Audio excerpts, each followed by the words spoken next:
একাদশী দিনে বিভিন্ন আইটেম রান্না করলাম। সকালে পকোড়া, পরোটা, আলুর দম। বিকেলে গেলাম পরিক্রমা করতে।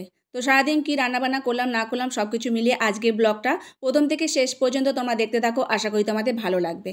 রাধে রাধে বন্ধুরা, কেমন আছো সবাই? এই যে সকালবেলা এখন চলে এসেছি রান্নাঘরে, আজকে একাদশী।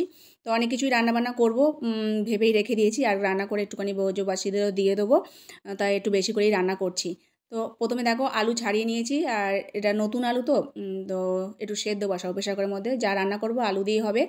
আর একটা গোটা বড় টমেটো নিয়েছি, আলুর সাথে দুটো সিটি দিয়ে নেবো। আলুগুলো সেদ্ধ করে নিই, তারপরে করবো আজকে আলুর পরোটা, পকোড়া, আলুর দম, সেই জন্য।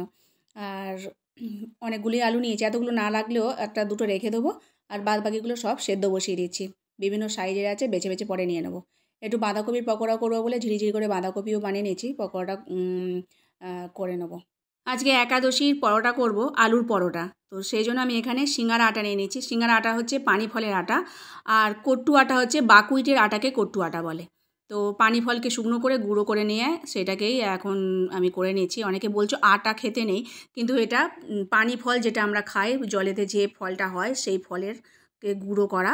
তো এটা কোনো শস্য দানা নয়। তো দেখো আস্তে আস্তে করে এই আটা মাখতে হবে, কেন খুব সাবধানে মাখতে হবে, বেশি পাতলা হয়ে গেলে আর রান্না হবে না, রুটি করা যাবে না।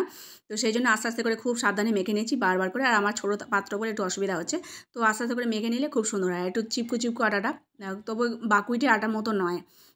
এতে বেশ ভালোই রুটিটা হয়। রুটি হোক, পরোটা হোক বা লুচি হোক, সব কিছুই এর মধ্যে হয়।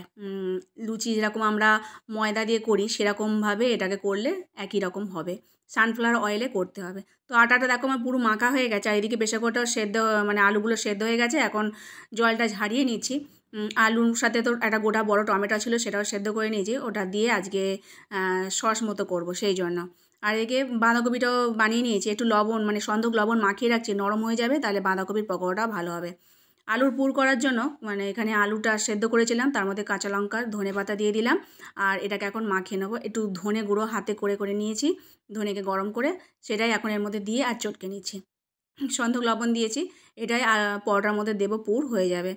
আর এইটার মধ্যে এখন একটু টমেটো দিলাম, আর ওই মানে সেদ্ধ টমেটো, কাঁচা লঙ্কা, ধনেপাতা, আর তার সাথে এই বাঁধাকপিটা দিলাম, একটু এই পানি ফলে আটা দিলাম। এবার বাঁধাকপির পকোড়া যেমন করে করবো সেরকমভাবে এখন এই মাখাটা মাখিয়ে নিচ্ছি।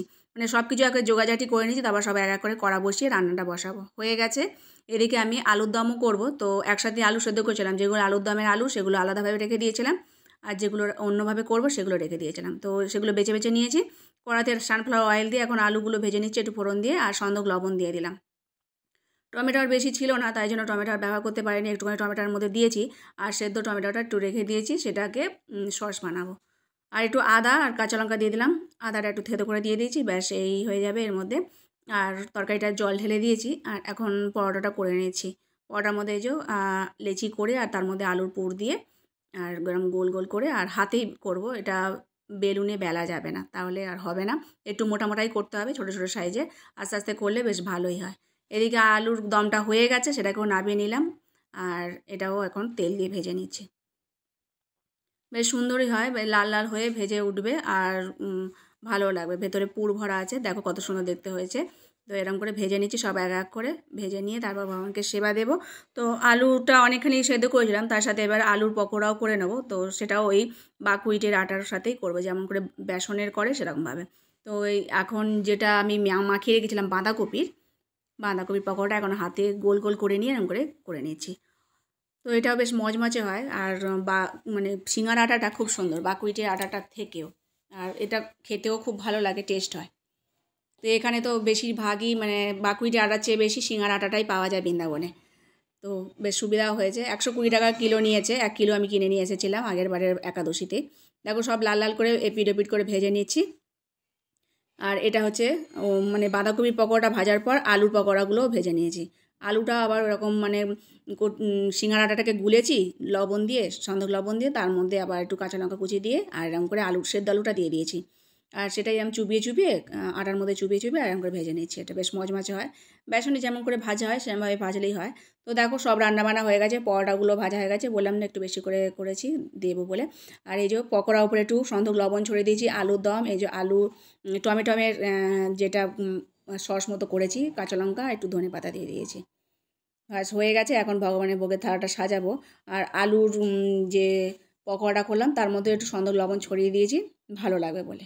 এই গরম গরম এখন ভগবানের থালাটা সাজাবো। সব রেডি করে নিই, রান্নাবান্না সব হয়ে গেছে। জোগাড়জাটি সব করে নিলে না খুব তাড়াতাড়ি রান্নাবান্না হয়ে যায়। তো এই যে ভগবানের থালাটা সাজিয়ে দিয়েছি, সব কটা পরোটাই একসাথে দিয়ে দিয়েছি। আর এই পকোড়া, বাঁধাকপির পকোড়া, আলুর পকোড়া আর টমেটোর সস আর এই আলুর দম এখন দিয়ে দিয়েছি। 1 গ্লাস জল দিয়ে ভগবানকে সেবা দিয়ে এখন বাইরে এসেছি। এই যে রোদ ওঠেনি, তো এখন ভাবলাম মানে জামা কাপড়গুলো মেলে দিই, তো মেলতে চলে এসেছি। ভগবানের সেবাও হয়ে গেছে এদিকে। আর একটু দর্শন করে নাও ভগবানের মহাপ্রসাদ। তুলসী কাষ্ঠ দিয়ে ভগবানকে সেবা দিয়েছিলাম। এখন প্রসাদ বেড়ে নিয়েছি আর সবাইকে দেওয়া হয়ে গেছে। আর এখন আমি প্রসাদ পাচ্ছি। খুব মানে আলুর পরোটাগুলো খুব সুন্দর হয়েছিল, নরমও হয়েছিল, ভেতরে পুর দেওয়া আর মচমচে ওপরটা ভাবটা হয়েছিল, খুব সুন্দর লাগছিলো খেতে। মনেই হবে না এটা একাদশীর পরোটা। তো এখন একাদশীর প্রসাদ পাচ্ছি। এটা হলো সন্ধেবেলা বন্ধুরা, একাদশী করেছি আজকে, তো একটু রাধাকুণ্ড শ্যামকুণ্ড পরিক্রমা করবো।